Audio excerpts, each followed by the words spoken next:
Hello. Kinematics में आगे बढ़ते हुए अब हम लोग देखेंगे टू डायमेंशनल मोशन। अभी तक हमने वन डायमेंशनल मोशन देखा था, चाहे वो एक्स एक्सिस में था ऐसे या वाई एक्सिस में था ऐसे। अब हम लोग देखेंगे टू डायमेंशनल मोशन, मतलब वो एक्स डायरेक्शन में भी होगा, वाई डायरेक्शन में भी होगा।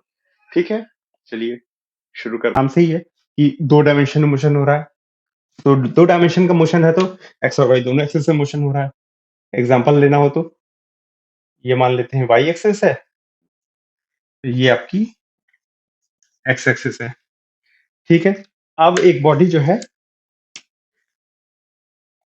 ए से स्टार्ट हुई और बी पहुंच गई, ये है बी मान लेते हैं।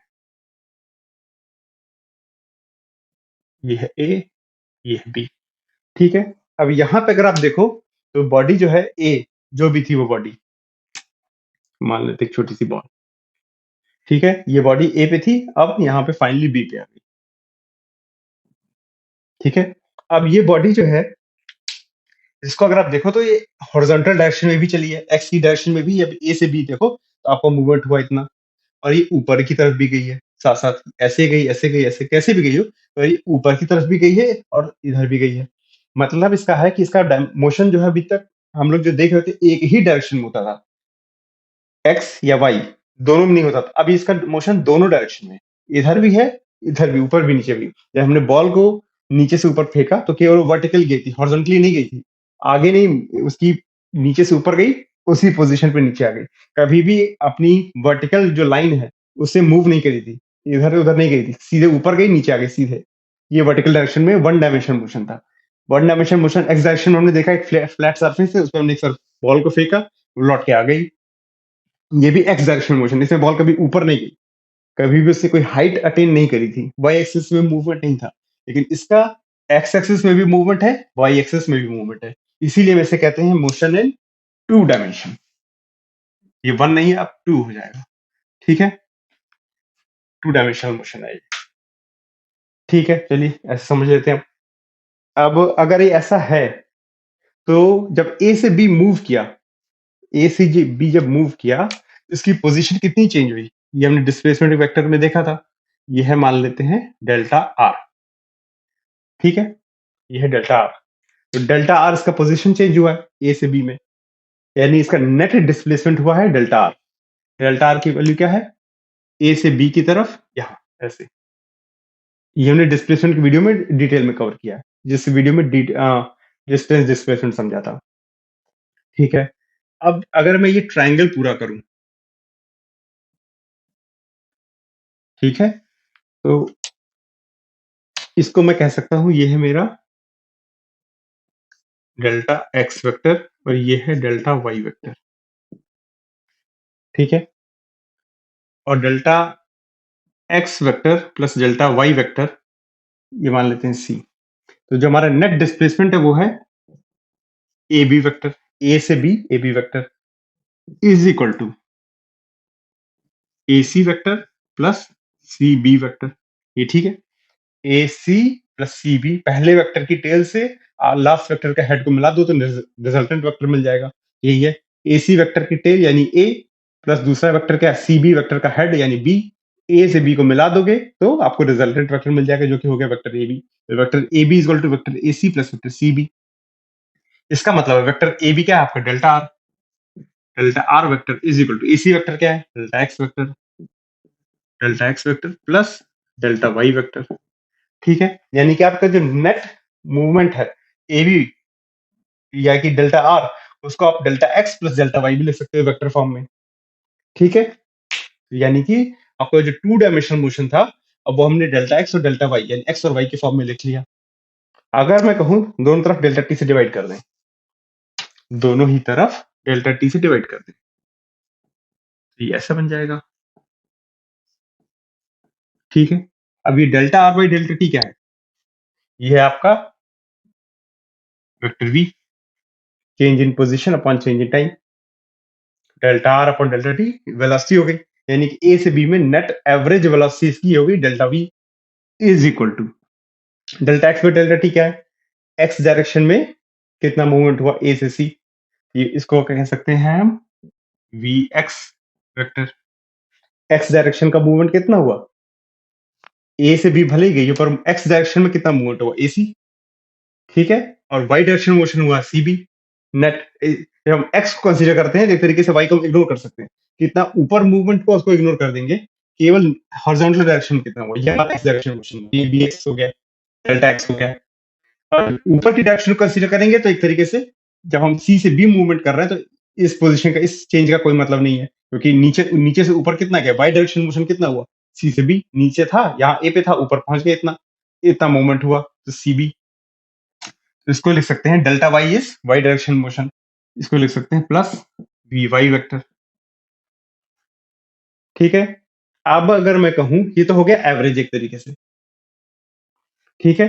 अगर मैं कहूं यहीं पे delta t tends to zero है, तो ये बन जाएगा d r by d t is equal to d by d t of delta x vector plus d by d t of delta Y vector, d by d t नहीं, d by d t of x vector, delta x ही तो d x होता है, d by d t of y vector, यानी कि v x plus v Y instantaneous, ये हो गया वेक्टर वी इंस्टेंटेनियस।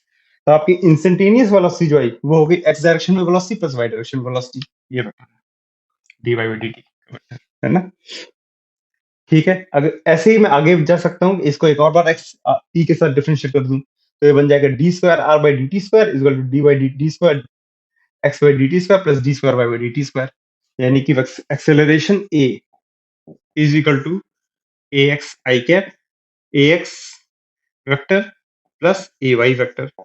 इसको मैं ऐसे भी लिख सकता हूँ, a x multiplied by i cap plus a y multiplied by j cap, मतलब कि एक्स डायरेक्शन में acceleration multiplied by unit vector in that direction. A x vector क्या होता है, अगर मैं इस डायरेक्शन का यूनिट वेक्टर ले लूं, यूनिट वेक्टर मतलब उसका मैग्नीट्यूड है 1 और डायरेक्शन उसी डायरेक्शन में है। तो एक्स डायरेक्शन में यूनिट वेक्टर आई कैप या आई वेक्टर भी कह सकते हैं, इसका मैग्नीट्यूड है 1 और डायरेक्शन है एक्स डायरेक्शन। तो ए एक्स वेक्टर जो होगा उसका वो होगा ए एक्स का मैग्नीट्यूड इंटू ये 1 यूनिट वेक्टर की डायरेक्शन, ठीक है, क्योंकि इनके जब मैग्नीट्यूड मल्टीप्लाई होंगे तो ए एक्स का ही मैग्नीट्यूड आ जाएगा। सिमिलरली ए वाई हो गया। तो इसका मतलब है वेक्टर ए को आप दो फॉर्म में लिख सकते हो, ए x plus a Y, x direction को और वाई डायरेक्शन को स्टडी कर लो और आपको नेट टू डायमेंशनल मोशन का एक्सेलरेशन पता चल जाएगा, सिमिलरली वेलोसिटी पता चल जाती है, सिमिलरली डिस्प्लेसमेंट पता चल जाता है। कहने का मतलब यह है कि टू डायमेंशनल मोशन को अगर स्टडी करना हो तो उसको स्टडी करने का बहुत ही आसान तरीका है कि उसको दो डायमेंशन में ब्रेक कर लो, एक्स और वाई, और इंडिविजुअली एक्स और वाई को समझो, प्रॉब्लम हो गई आपकी, ठीक है। जैसे अगर मुझे ए इसके मोशन को स्टडी करना है तो मैं एक्स को स्टडी कर लूं, एक्स को में सारे कैलकुलेशन कर लूं, वाई में सारे कैलकुलेशन कर लूं, फिर दोनों को कंबाइन कर दूं, तो मेरे को नेट मिल जाएगा। टू डायमेंशनल मोशन की इक्वेशन को, टू डायमेंशनल मोशन को अगर समझना है तो वो सेम है जैसे आप दो इंडिपेंडेंट वन डायमेंशनल मोशन को स्टडी कर लो, उनके रिजल्ट्स को कंबाइन कर लो, एक्स डायरेक्शन में कैलकुलेशन कर लो सारे जो भी कर रहे हैं, वाई डायरेक्शन में सारी कैलकुलेशन कर लो और फिर उनको कंबाइन कर दो। ये होता है आपका टू डायमेंशनल मोशन। एक एग्जांपल ले लेते हैं और क्लियर हो जाएगा।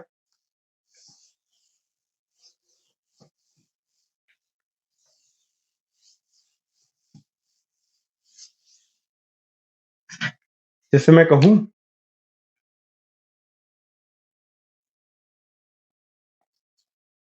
ये आपका एक एक्स वाई एक्सिस है, ठीक है, ये टी इक्वल टू 0 पे एक बॉडी है यहाँ पे, ठीक है, इसकी वेलोसिटी है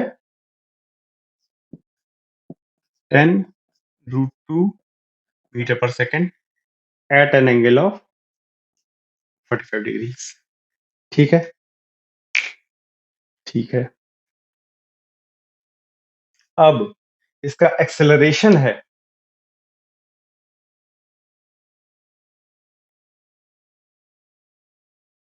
-5 मीटर पर second square at an angle of 37 degrees, ठीक है।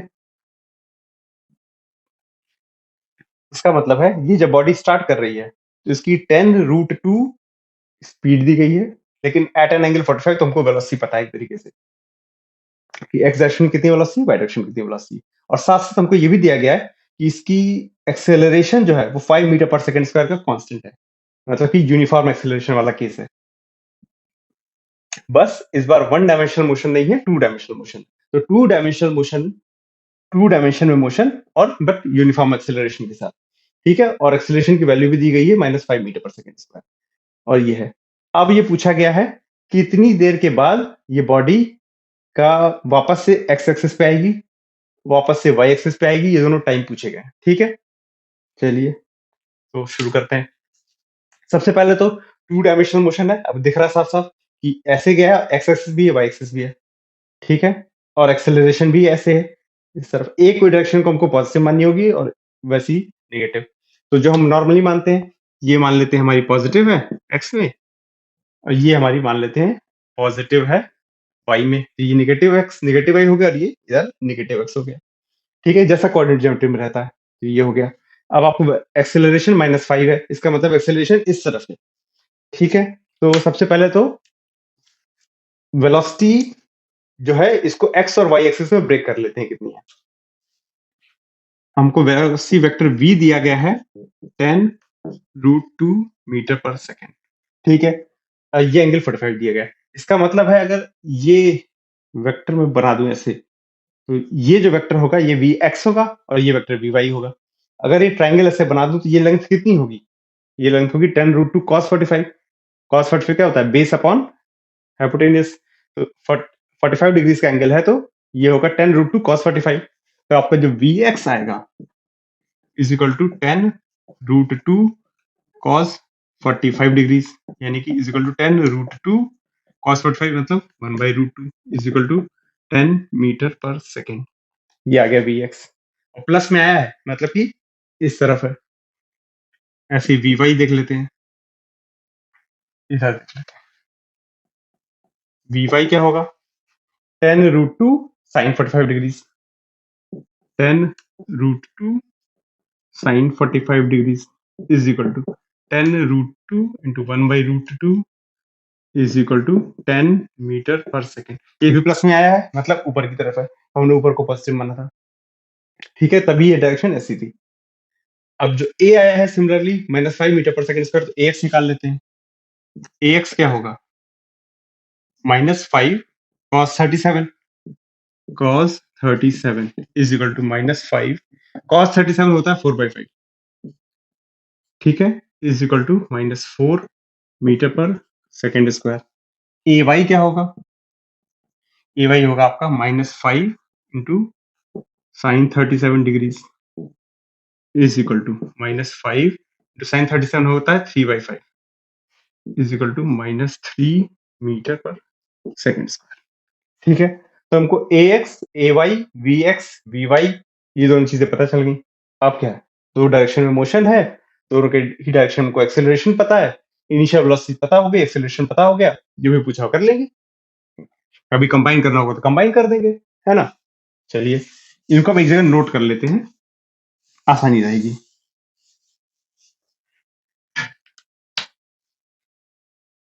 तो हमको u पता है, U X is equal to U Y is equal to +10 metre पर सेकेंड। ठीक है, हमको u की वैल्यूज पता है। A X is equal to कितना आया था? -4 मीटर पर सेकेंड स्क्वायर, और ए वाई आया था -3 मीटर पर सेकेंड स्क्वायर। ठीक है, इन वैल्यूज को यूज करना है। सबसे पहले तो ये पूछा था कितने टाइम के बाद ये बॉडी फिर से वापस एक्स एक्सिस पे आएगी। कितने टाइम के बाद जब ये स्टार्ट करेगी। अब इसको अगर आप मोशन को समझने की कोशिश करो तो ये ऐसे जा रही है, और इसका एक्सेलरेशन इधर भी है नीचे भी है। मतलब इसको ऐसे ये जो ऊपर जा रही है, निगेटिव वाई एक्सिस का एक्सेलरेशन इसको नीचे लाएगा, और साथ ही साथ एक्स एक्सिस का जो निगेटिव एक्सेलरेशन उसको इधर पुश करेगा। तो ये जो ऐसे जाना चाह रही है, ऐसे ऐसे लौट के आना पड़ेगा इसे, क्योंकि एक्स एक्सिस का एक्सेलरेशन किधर है? इधर है। तो जो भी इधर जा रही है ये इसे लौटने शुरू करेगी, और ये जो ऊपर जा रही है 10 मीटर पर सेकंड से, वाई एक्सिस का एक्सेलरेशन भी निगेटिव है, यानी जो ऊपर जा रही है वो भी नीचे आएगी। तो जो ऐसे जा रही है ऐसे कभी लौट के आएगी। ठीक है, तो जब ये लौट के आएगी वापस एक्स एक्सिस पे, जब ये एक्स एक्सिस पे वापस लौट के आएगी तो उसकी वाई की वैल्यू क्या होगी? 0। नेट वाई डायरेक्शन में मूवमेंट 0। एक्स पे कहाँ होगी ये हमें नहीं पता, लेकिन वाई एक्सिस उसकी 0 होगी। तो वही देख लेते हैं। तो y is equal to ut plus half A T square है, y की वैल्यू क्या है 0, वापस से ऊपर आ गया u। अब हम जब हम ये इस तरीके से कंसीडर कर रहे हैं वापस x पे आएगा तो हम कौन सी मोशन कंसीडर कर रहे हैं, y डायरेक्शन वाला, y डायरेक्शन y 0 है ना, तो y डायरेक्शन वाला मोशन कंसीडर कर रहे हैं। तो ये होगा हमारा y डायरेक्शन में वेलोसिटी कितनी थी 10 t प्लस हाफ ए कितना है A Y minus 3 T square, है ना। यहां से आएगा 10 t minus 3 T square by 2। इसका मतलब है 20 t minus 3 T square is equal to 0, यानी कि t इज इक्वल टू 0 या t is equal to 20/3 metre पर सेकेंड। ठीक है, t इज इक्वल टू 0 तो पहले था जब ये स्टार्ट किया था, तब यहाँ पे वेलोसिटी y की वैल्यू 0 थी, यहीं से स्टार्ट किया था। और t इज इक्वल टू 20/3 यानी कि अप्रोक्सीमेटली 6.67 सेकंड्स के बाद, तो अप्रोक्सीमेटली 6.67 सेकंड्स के बाद ये वापस यहाँ आएगा। अब यहाँ आएगा, यहाँ आएगा, यहाँ आएगा, ये हमें नहीं पता, x हमें नहीं पता है, y पता चल गया कितने टाइम के बाद फिर से दोबारा 0 होगा, 6.67 सेकंड्स के बाद ये फिर से x एक्सिस पे आएगा।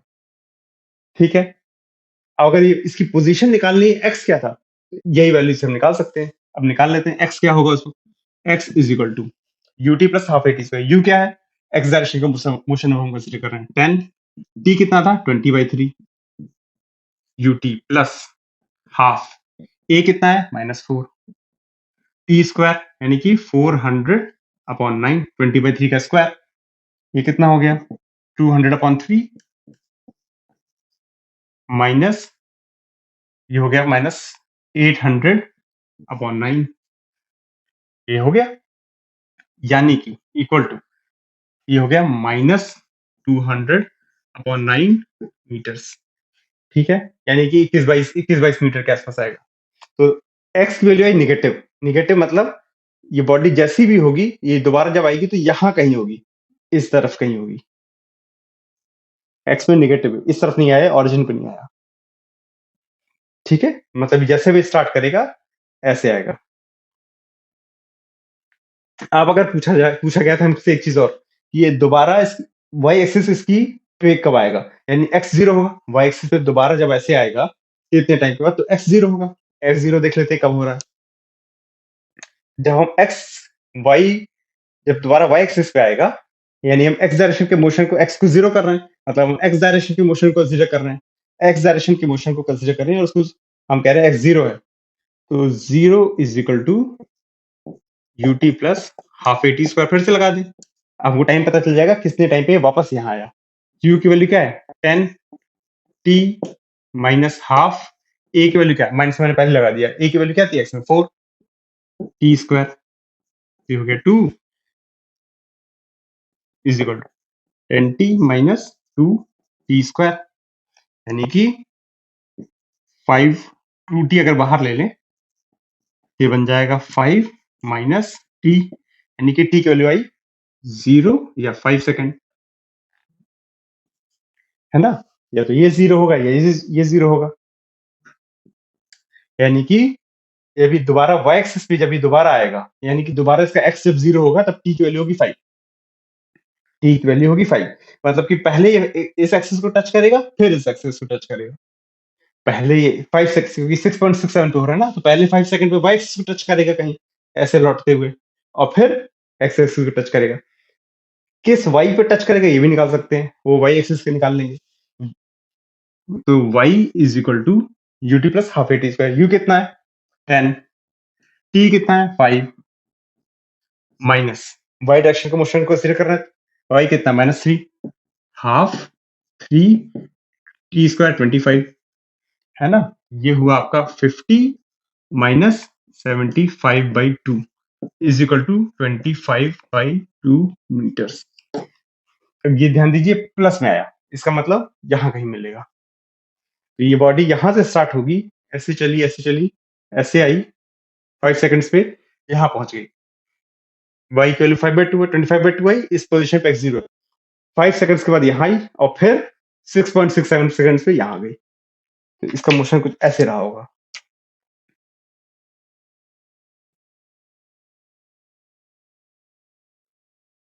ऐसे स्टार्ट किया, यहाँ आया, ये हो गया आपका t इज इक्वल टू 5 और y is equal to 25/2 metres.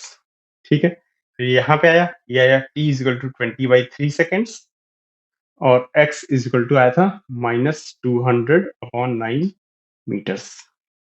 ठीक है, ये 6.67 सेकेंड्स में हुआ। तो ये है आपका एक 2 डायमेंशनल मोशन का एग्जांपल, जिसमें एक्स और वाई दोनों डायरेक्शन में एक्सेलरेशन था, एक्स और वाई दोनों डायरेक्शन में वेलोसिटी थी, और हम डिस्टेंस वगैरह सब कैलकुलेट कर लिया। यहाँ डिस्टेंस नहीं कैलकुलेट किया, डिस्प्लेसमेंट वगैरह कैलकुलेट कर लिया। अगर आपको डिस्टेंस कैलकुलेट करना है तो अब थोड़ा सा ट्रिकी हो जाएगा, थोड़ा सा हार्ड होगा, क्योंकि अभी कर्व पाथ में मूव कर रहा है। अभी तक स्ट्रेट लाइन होता था तो हम इजीली कैलकुलेट कर सकते थे सम कितना हुआ, कितना चला, उतना लौट के आया। अब हमको इस आर्क की लेंथ निकालनी होगी, अगर डिस्टेंस पूछा जाए तो वो थोड़ा और कॉम्प्लिकेटेड होगा। निकल जाएगा, इक्वेशंस और पता होनी चाहिए, निकल जाएगा अगर हमको इक्वेशंस पता है, लेकिन डिस्टेंस समझ में आना चाहिए कि क्या होगा। डिस्टेंस होगा ये पूरी, ये जो लेंथ है यहाँ से है इस लेंथ, ना ही ये सर्कल है, ना ही ये जो अपनी स्ट्रेट लाइन है, कोई और शेप है। जो भी शेप है उसकी लेंथ निकालनी होगी तो हमको टोटल डिस्टेंस पता चल जाएगा। डिस्प्लेसमेंट हम कह सकते हैं, अगर मैं कहूँ 6.67 सेकंड्स में, यानी 20/3 सेकंड्स में डिस्प्लेसमेंट कितना है, तो मैं कहूँ एक्स की वैल्यू -200/9 आई, यहाँ था यहाँ पहुंचा, वाई डायरेक्शन में कोई मोशन हुआ इतने टाइम में नहीं, तो -200/9 मीटर्स डिस्प्लेसमेंट है इसका, t is equal to 6.67 seconds में। अगर t is equal to 6.67 second में एवरेज वेलोसिटी पूछी जाए तो वो आएगा -200/9/6.67, टोटल डिस्प्लेसमेंट अपॉन टाइम। अगर t is equal to 5 seconds तक का डिस्प्लेसमेंट पूछा जाए तो वो होगा +25/2 मीटर्स, इसकी डायरेक्शन ये होगी ऊपर की तरफ, इसकी डायरेक्शन नेगेटिव x होगी, इसकी डायरेक्शन +y होगी, क्योंकि 5 सेकंड्स में यहाँ था, x डायरेक्शन में कोई मोशन नहीं हुआ, y डायरेक्शन में केवल इतना मोशन हुआ। तो ये हो गया। अगर इतने टाइम में एवरेज वेलोसिटी पूछी जाए तो वो होगी 25/2 डिवाइड बाई 5, यानी कि 5/2 मीटर पर सेकेंड एवरेज वेलोसिटी होगी प्लस वाई डायरेक्शन। ठीक है, चलिए, अगर एक्स और वाई डायरेक्शन मोशन को समझना है तो एक और तरीके से आप ऐसे समझ सकते हो, जो भी 2 डायमेंशनल मोशन हो रहा है उसका एक्स कंपोनेंट निकालने के लिए ऐसे इमेजिन कर सकते हो आप लोग कि ऊपर से अगर इसकी लाइट पड़ रही होती है, इसकी शेडो कैसे मूव कर रही है, वो उसका एक्स डायरेक्शन मोशन है। और अगर यहाँ से शेडो पड़ रही, लाइट पड़ रही है, तो वाई डायरेक्शन में जैसे उसकी शेडो मूव करेगी वो उसका वाई डायरेक्शन का मोशन। जैसे मैं कहूँ ये बॉल है, ये ऐसे और ऐसे नीचे गई, अगर मैं इसका वाई डायरेक्शन का मोशन मुझे देखना है तो मैं इसको यहाँ से देखूंगा, बोर्ड की साइड से, फिर मुझे क्या दिखेगा, बॉल, इसकी शेडो दिखेगी, यहाँ से गई ऊपर और फिर नीचे आ गई, ये इसका वाई डायरेक्शन का मोशन है। और अगर ऊपर से देखूं इसे यहाँ से, तो मुझे क्या दिखेगा, इसकी शेडो यहाँ से धीरे धीरे करते करते करते करते यहाँ आ गई, ये इसका एक्स डायरेक्शन का मोशन है। अगर आपको एक्स डायरेक्शन का मोशन या वाई डायरेक्शन का मोशन विजुअलाइज करना है, विजुअलाइज करने में या तो दिक्कत हो रही, समझ में नहीं आ रहा क्या हो रहा है, तो आप इस तरीके से भी कर सकते हैं। ऊपर से देखना शुरू कर दो तो एक्स डायरेक्शन का मोशन दिख जाएगा, साइड से ऐसे आके देखना शुरू कर दो, उसकी शेडो को, बॉडी को नहीं, शेडो को, तो बॉडी की शेडो यहाँ पे अगर ऐसे गया है बॉडी, तो शेडो कैसे होगी, पहले यहाँ पे शेडो यहाँ थी, फिर जब यहाँ होगा तो शेडो यहाँ होगी, जब यहाँ होगा तो शेडो यहाँ होगी, जब यहाँ होगा तो शेडो यहाँ होगी, इसके बाद नीचे आना शुरू होगा तो फिर से शेडो नीचे आना शुरू हो जाएगी और यहाँ पहुंच जाएगी। तो इसकी शेडो जैसे मूव करेगी वो मेरा वाई डायरेक्शन का मोशन है, अगर मैं यहाँ से देख रहा हूँ। सिमिलरली यहाँ से देखूंगा तो जैसे इसकी शेडो मूव करेगी वो इसका एक्स डायरेक्शन का मोशन होगा। ठीक है, तो एक्स और वाई को इस तरीके से आप विजुअलाइज भी कर सकते हैं। नेक्स्ट एग्जांपल जो हम लेते हैं थोड़ा सा और जेनरिक कर देते हैं। ठीक है, चलिए, मान लेते हैं हमको x और y दोनों ही as a function of time दिया गया है। x इज इक्वल टू मान लेते हैं 3t² plus 2t minus 8 metres में है, और y इज इक्वल टू है 2t² माइनस 8t प्लस 2। ठीक है, मान लेते हैं ये दिया गया है, आपको x और y की position with respect to time ऐसे दिया गया है। ठीक है, इसका मतलब क्या है, अगर आपको ऐसे y और x और y को टाइम के साथ प्लॉट करना है, यहाँ टाइम एक्सेस नहीं बना रहे हैं, x और y को टाइम के साथ प्लॉट करना हो तो t इक्वल टू 0 डाल के आप x और y की वैल्यू निकाल लो। t इक्वल टू 0 पर x और y की वैल्यू क्या है, -8,2, यानी कि t इक्वल टू 0 पर करीब यहाँ है पार्टिकल, -8,2 है ना, t इक्वल टू 0 पे यहाँ पे है। अब t इक्वल टू 1 पे भी वैल्यू निकाल सकते हैं, t इक्वल टू 2 पे भी निकाल सकते हैं, ऐसे ही है। इस तरीके से अलग अलग इसका अगर ग्राफ प्लॉट करना है तो हम कर सकते हैं। अगर मुझे पूछा जाए वी एक्स क्या है, वी एक्स यानी कि वेलोसिटी इन एक्स डायरेक्शन, ये हम निकाल लेंगे D x by d t से। ये आएगा आपका 60 प्लस 2, ठीक है, एक्स डायरेक्शन की वेलोसिटी। अगर मेरे से वी वाई पूछा जाए तो वी वाई कितना आएगा, d y by d t से आएगा। ये आएगा 40 माइनस 8, ठीक है। तो यहां से आप देख लीजिए वी एक्स को करने के लिए हमने क्या किया, इसको एक्स की पोजीशन को डिफरेंशिएट कर दिया, क्योंकि हम एक्स की डायरेक्शन की वेलोसिटी की अगर बात कर रहे हैं तो हमको एक्स पोजीशन ही देखनी है, और वर्टिकल डायरेक्शन में क्या मोशन हो रहा है वो तो वर्टिकल वेलोसिटी से रिलेटेड होगा। हॉरिजॉन्टल इस डायरेक्शन का मोशन, इस डायरेक्शन की पोजीशन इस डायरेक्शन की वेलोसिटी से रिलेटेड है, इसीलिए केवल एक्स को डिफरेंशिएट करने से हमें वी एक्स मिल जाएगा, केवल वाई को डिफरेंशिएट करने से हमको वी वाई मिल जाएगा। और अगर मुझसे कोई पूछे ए एक्स क्या है, तो ए एक्स इज इक्वल टू 6, इसको फिर से डिफरेंशिएट कर दिया। और ए वाई क्या है, A Y is equal to 4, ये आ गया। मतलब आपको देखिए तो एक्स और वाई दोनों ही डायरेक्शन में एक एक्सेलरेशन, और ये मीटर्स में था तो ये मीटर्स पर सेकंड हो गया, ये भी मीटर पर सेकंड और ये मीटर पर सेकंड स्क्वायर, ये दोनों ही मीटर पर सेकंड स्क्वायर।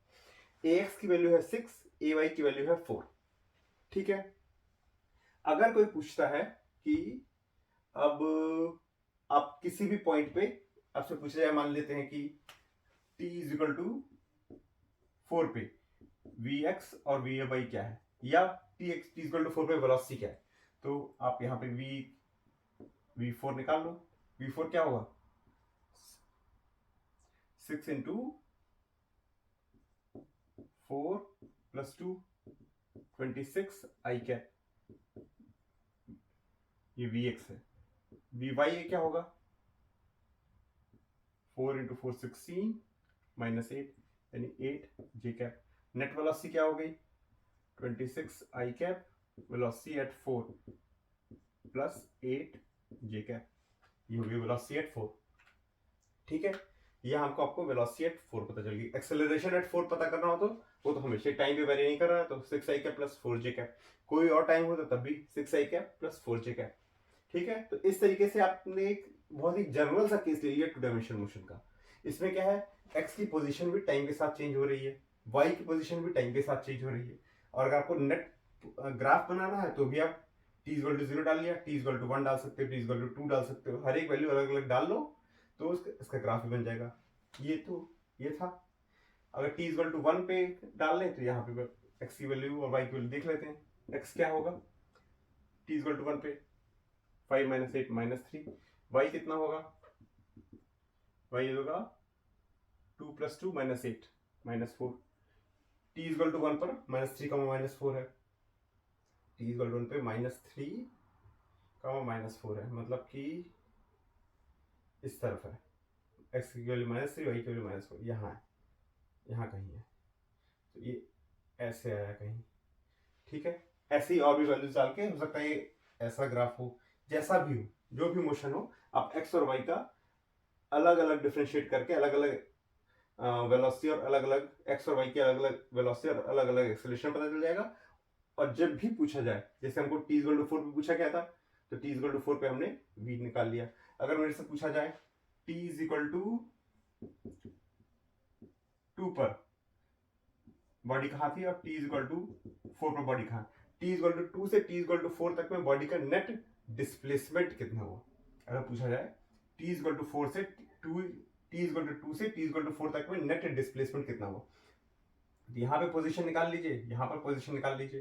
तो यहाँ पे t की वैल्यू पहले 2 डाल देते हैं, तो क्या आएगा 3 into 2 square plus 2 into 2 minus 8, ये कितना आया, ये है x is equal to 12 plus 4 minus 8 मतलब minus 4, 12 minus 4 is equal to 8 i cap, ठीक है। ऐसे y निकल आएगा, y कितना आएगा, y आएगा 8 माइनस 16 प्लस 2 मतलब कि minus 6 j cap. t equal to 2 पे x और y पता चल गया, t इक्वल टू 4 पर भी x और y निकाल लीजिए, t इक्वल टू 4 पर x और y क्या होंगे, x होगा 4 इंटू 4 48 प्लस 8 माइनस 8 यानी कि 48 आई कैप। y क्या होगा, 32 माइनस 4 ना, 32 प्लस 2 यानी कि 2 जे कैप। अब नेट डिस्प्लेसमेंट पूछा गया है, तो delta r is equal to R2 minus R1, तो हो जाएगा आपका 48 i cap plus 2 j cap. ये टी इज इक्वल टू 4 पर इसकी पोजीशन थी x प्लस y, minus t is equal to 2 पे क्या पोजीशन थी 8 i cap minus 6 j cap, 8 i cap minus 6 j cap. यहां से क्या आएगा 40 आई कैप और ये हो जाएगा प्लस 8 जे कैप। ठीक है, ये डेल्टा आर है। डेल्टा आर मतलब इतना एक्स डायरेक्शन में चला होगा 2 से 4 के बीच में, और इतना वाई डायरेक्शन में चला है। ये डिस्प्लेसमेंट है, डिस्टेंस नहीं। अगर आपसे डिस्टेंस पूछा जाए तो आप डिस्टेंस नहीं निकाल सकते इस तरीके से, क्योंकि हो सकता है ऐसे ऐसे मूव करके पहुंचाओ, ऐसे ऐसे मूव करके पहुंचा होगा तो कोई डिस्प्लेसमेंट तो पता चल गया क्या है, डिस्टेंस नहीं पता चला। ठीक है, तो डिस्टेंस निकालना तो उसमें बहुत कॉम्प्लिकेटेड होगा, उसमें आपको उस कर्व की लेंथ निकालनी होगी। डिस्प्लेसमेंट आप इजीली निकाल सकते हैं 40 आई कैप। अगर डिस्प्लेसमेंट की वैल्यू पूछी जाए तो under root of 40 square plus 8 square. ठीक है, तो ये आपका नेट डिस्प्लेसमेंट की वैल्यू भी आ जाएगी। ठीक है, चलिए अगर 2 इज इक्वल टू 2 से 2 इज इक्वल टू 4 तक में, 2 से t इज इक्वल टू 2 से t इज इक्वल टू 4 तक में नेट चेंज इन वेलोसिटी या नेट एक्सेलरेशन पूछा जाए तो भी आप कर सकते हैं। यहाँ पे अगर मैं नेट वेलोसिटी एवरेज वेलोसिटी पूछूं तो एवरेज वेलोसिटी क्या होगी, v एवरेज होगा delta are by delta t. Delta r हमको पता है 40 i cap plus 8 j cap upon delta t कितना है 2, तो आएगा आपका 20 i cap plus 4 j cap. ये हो गया average velocity t equal to 2 से t इक्वल टू 4 तक में। इंस्टेंट नहीं है, instant v equal to t equal to 4 पे ये निकाली थी हमने 26 i cap plus 8 j cap. ऐसे 2 पे कुछ और आएगी। हर मोमेंट पे क्या इंस्टेंट वेलोसिटी है वो यहां से आ रही है। एवरेज वेलोसिटी मतलब आपको 2 पॉइंट्स का डिस्प्लेसमेंट निकालना है और उसमें टाइम से डिवाइड कर दो तो ये आ गया। अगर मुझसे एक्सेलरेशन पूछा जाए, एवरेज एक्सेलरेशन, तो मैं t इक्वल टू 2 पे वेलोसिटी निकालूंगा, t इक्वल टू 4 पे वेलोसिटी निकालूंगा, नेट चेंज इन वेलोसिटी निकालूंगा, यानी वो डेल्टा v हो जाएगा। तो एक्सेलरेशन एवरेजेस वो delta v upon time t। ठीक है, चलिए अगर निकालना ही हो तो t इक्वल टू 2 पे वेलोसिटी निकाल देख लेते हैं क्या है, t इक्वल टू 4 पे।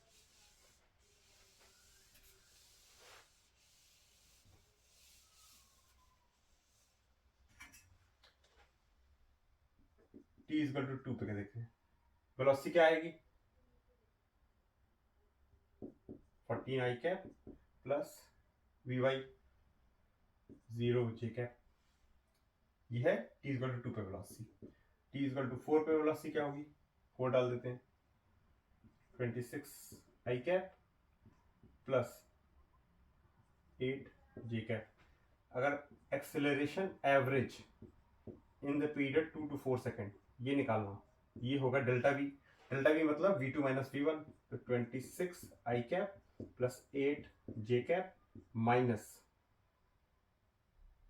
14 i cap plus 0 j cap upon delta t 2। Delta t 2 second, 2 से 4 सेकेंड, 2 सेकेंड हुआ ना, तो 26 माइनस 14 यानी 12 आई cap plus 8 j cap minus 0 j cap, 8 j cap upon 2 यानी कि 6 आई cap plus 4 j cap. Acceleration भी आपको 2 डायरेक्शन में, वो तो एक्सेलरेशन तो खैर एवरेज, एक्सेलरेशन हमेशा कांस्टेंट था, एक्सेलरेशन हमेशा कांस्टेंट था, तो भैया आ भी गया। एक तरीके से ये इतने करने की जरूरत ही नहीं थी, आपको पहले से ही देखा था कि 6 और 4 कांस्टेंट है, तो वही आगे भी गया 6 आई कैप प्लस 4 जे कैप। ठीक है, तो अगर ये 3t क्यूब होता, ये y की वैल्यू भी 2t क्यूब होती, तो आपको वेलोसिटी में भी t स्क्वायर आता, डिफरेंशिएट करने के बाद y में भी t स्क्वायर आता, तब एक्सेलरेशन भी टाइम का फंक्शन होता। जैसे ये आता 6t प्लस 2 या ये आता 4t माइनस 7, कुछ भी आता, अगर टाइम का फंक्शन आता तो एक्सेलरेशन भी टाइम के साथ चेंज हो रहा होता। एक्सेलरेशन भी टाइम के साथ चेंज हो रहा होता, तब जो आपने यहाँ किया है ऐसे ही निकलता। डेल्टा वी निकाल लें अपॉन डेल्टा टी, ये आपका एवरेज एक्सेलरेशन आ जाएगा। इंस्टेंटेनियस एक्सेलरेशन तो यहीं से आएगा। ठीक है, चलिए तो ये है मोशन इन 2 डायमेंशन। इसमें हमने डिटेल में देख लिया कि 2 डायमेंशन में अगर मोशन हो रहा हो तो क्या होता है। हाँ, 2 डायमेंशन का मोशन मतलब एक्स का मोशन, एक्स डायरेक्शन का मोशन और वाई डायरेक्शन का मोशन दोनों ही इंडिपेंडेंट है, कंप्लीटली इंडिपेंडेंट है। एक्स डायरेक्शन में क्या पोजीशन है इसका, वाई डायरेक्शन तो कोई फर्क नहीं पड़ता। एक्स डायरेक्शन में जो पोजीशन है, एक्स डायरेक्शन की वेलोसिटी, एक्स डायरेक्शन का एक्सेलरेशन कंप्लीटली इंडिपेंडेंट है वाई डायरेक्शन के मोशन से, वाई डायरेक्शन का मोशन, वाई डायरेक्शन की वेलोसिटी, वाई डायरेक्शन की एक्सेलरेशन से। इसको आप दो, अगर आप, मैं कुछ भी पूछूं इसमें, अगर आप कंप्लीटली एक्स के लिए अलग प्रॉब्लम, एक्स डायरेक्शन के लिए अलग सॉल्व करो, वाई के लिए अलग सॉल्व करो, बाद में दोनों को कंबाइन कर दो आई कैप प्लस जे कैप से, ये भी ठीक है, कोई आंसर में चेंज नहीं आएगा। आपने जैसे भी यहाँ पे भी देखो, हर बार हमने एक्स और वाई को इंडिपेंडेंट रखा, एक्स और वाई इंडिपेंडेंट है, एक्स, ये दोनों ही मोशन एक दूसरे से कंप्लीटली इंडिपेंडेंट होते हैं, क्योंकि दो डायमेंशन ही है, दो अलग अलग चीजें हैं, इन दोनों को कंबाइन करके ही नेट रिजल्ट आएगा। पर इंडिविजुअली भी आप अगर आप देखो तो दोनों एक्स को अलग सॉल्व कर सकते हो, वाई को अलग सॉल्व कर सकते हो, बाद में दोनों कंबाइन कर लो तो आपका नेट पता चल जाएगा। ठीक है, तीन डायमेंशन भी होते तो भी यही करते, अगर आई कैप जे कैप के कैप होते, अगर जेड इज इक्वल टू भी दे दिया जाता तब यहाँ पे एक जेड एक्सिस होती, अब मोशन ऐसा कुछ स्पेस में हो रहा होता, अगर ऐसा भी हो रहा होता तो भी कोई चेंज नहीं होता। आप एक्स को अलग सॉल्व करते, वाई को अलग सॉल्व करते, जेड को अलग सॉल्व कर देते, बाद में तीनों को कंबाइन कर देते। ठीक है, चलिए, तो ये है आपका motion in two dimension. Three dimension को हम लोग कवर नहीं कर रहे हैं पर ऐसा ही होगा। ठीक है, चलिए, थैंक यू फॉर वॉचिंग।